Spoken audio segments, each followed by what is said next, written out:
You know, that no, this is not just a man wearing a bat costume, which is stupid. This is he's a creature. I think that's the best thing that I can actually say. That it's almost like if this is something like a creature, like a thing, like an entity, like a dark entity out there, which is great. But again, I think people have to pretty much learn to really appreciate what Burton really did for Batman. And again, I go back to that point I made that what did Begins do creatively? Because the only thing I say that Begins did, again, for me, like, I still defend Begins. I still think it's a damn good film, a very solid film. But again, okay, the amateur Goya, yeah, trade for 2 seconds, yeah, but it didn't really do any in a creative sense. It didn't really do anything. Like, again, whenever I watch, I'm like, it's always saying, no, this is a good film, but it doesn't really affect me emotionally. It does nothing for me emotionally. It's just very cold, boom, good film. Yeah, a very good, interesting origin story. But which has a few flaws, but just a good, solid film. But the thing with Batman is, it goes beyond being just a film. That's why whenever you just see guys how they talk about how that whole scene with Batman driving through the forest towards the Batcave, the scene in the Batcave when you actually see Batman actually talk, to Vicky Vale, when you just slowly get into like, what is this guy about? You just see him talk, and then afterwards you don't really see him talk again. The whole thing about the finale going up the chapel, the music in the film, Gotham, how Gotham was presented, because literally they built Gotham. Gotham wasn't just Chicago. Gotham had a look, and even Bob Kane said that, man, like when he was walking through Gotham, he was like, yeah, this is how I imagined it to be. Here we have gargoyles, massive long buildings, and a neo-modern 40s look. So like you feel like, if man, like I say, basically the key thing is watching Batman, you feel you're in a different place. You feel like you're in a different world. And again, and that's for me, that's the great power of movies. When you're watching stuff like Blade Runner, or you're watching Alien, or you're watching AI, you're watching any of these films, you just feel transported. You're being transported to a different world, and yeah, it's like escapism, And again, that's not detracting anything from Nolan's films, but I feel that what Burton was going out to achieve in Batman, he achieved it a lot more better than what Nolan was doing. Because again, it's like, if you're giving me a real Batman film, I want to see a real film, and I'm going to critique it as a real film, So if you're going for like a real kind of detective creative film, I'm going to be looking at Seven. I'm going to be looking at Heat, But the thing with Burton's Batman is like, it's hard to really compare it with anything, because it's not trying to be a real film. It's not trying to be like a Seven or a Heat. Like, the thing about Burton's films is that it's created its own thing. It is its own character. It is its own personality. It was making its own rules, because it was doing things that nobody had ever done before, like making a serious film based off a comic book back in the 80s.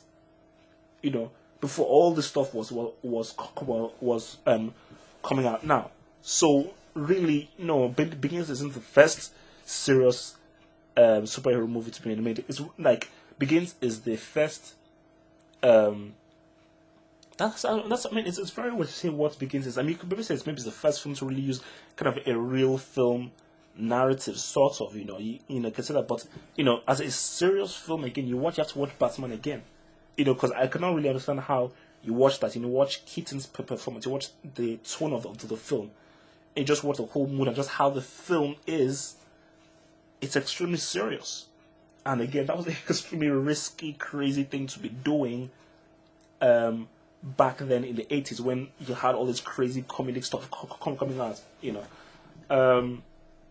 but yeah, man, I think it's 20 years and going, and I think the Batman legacy of that film, it just can't ever, it will not ever die, it will not ever die. And I think Burton even knows deep inside that obviously, like, he probably will prefer Scissorhands or any other films, but I think in his heart of hearts he knows that really that film more than any film is really what's going to stand the test of time. Again, Batman Returns obviously was a film that he was much more closely linked to him.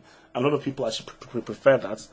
But I think that, as the years and years roll by, people will always go back to Batman. They will always go back to Batman because there's something timeless about that film. You watch something like Tango and Cash, it's an 80s film. You watch something like Commando, it's an 80s film. You watch something like Independence Day or Waterworld, it's a 90s film. It's a standard 90s film, But you watch something like Batman, you watch something like Blade Runner, you watch something like Alien, these films are timeless.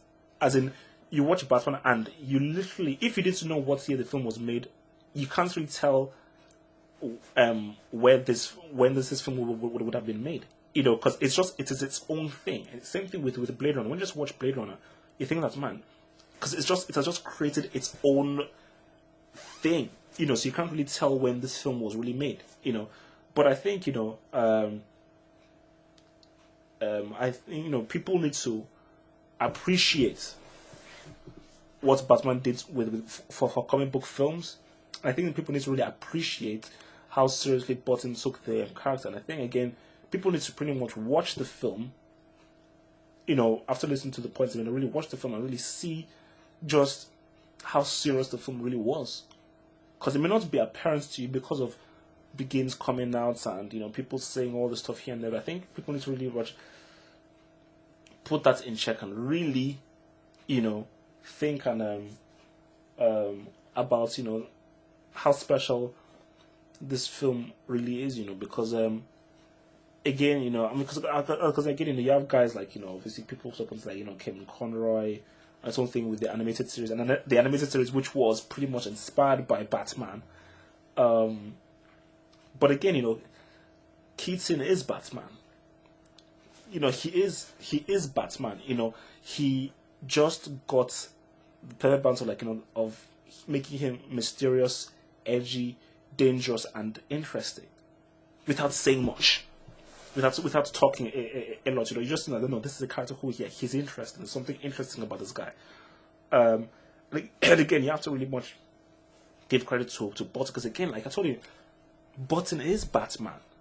But again, people have different interpretations of Batman. But for me, my interpretation of Batman is like, when I think of Batman, I think of the guy's dark, mysterious, extremely focused, always angry, and he's edgy, But the key thing is like when the first thought that comes to mind when I think of Batman is black and dark, Again, you think of bats because he's Batman. I think of bats, and where are bats? Bats are black, and bats are in a cave. So when you just think bats, you think black and dark and just you can't really see, hidden, mysterious.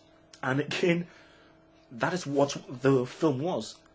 And you have to basically, because really Burton, the reason why I commend Burton so much was that he didn't give a damn, he didn't give a crap about them fans. I'm telling this now, and it's a little revelation I've had after having to deal with those punks on the Transformers boards. I hate fanboys. I loathe and despise those guys at Comic Con. I thought that I was part of those guys and a fanboy, but no, I'm not a fanboy. Thank goodness. Fanboys. See, fanboys. I don't want to pretty much insult people's mothers or anything like that. But fanboys are people who they accept anything. They are very willing to pretty much accept anything, and it's almost like if they have a need to hold on to the things that they are fans of without pretty much using their independent, autonomous brain to really step out of their fanship and criticize something objectively. Because for me, again, I've always said, comics are comics. The sensation you have of reading something like Batman Year One, Long Halloween, you can't have watching a film. It's a different sensation reading a comic, sitting down, having your M&Ms and your kind of Coke and reading a comic. It's a very different sensation from watching a film. It's just they're totally different mediums.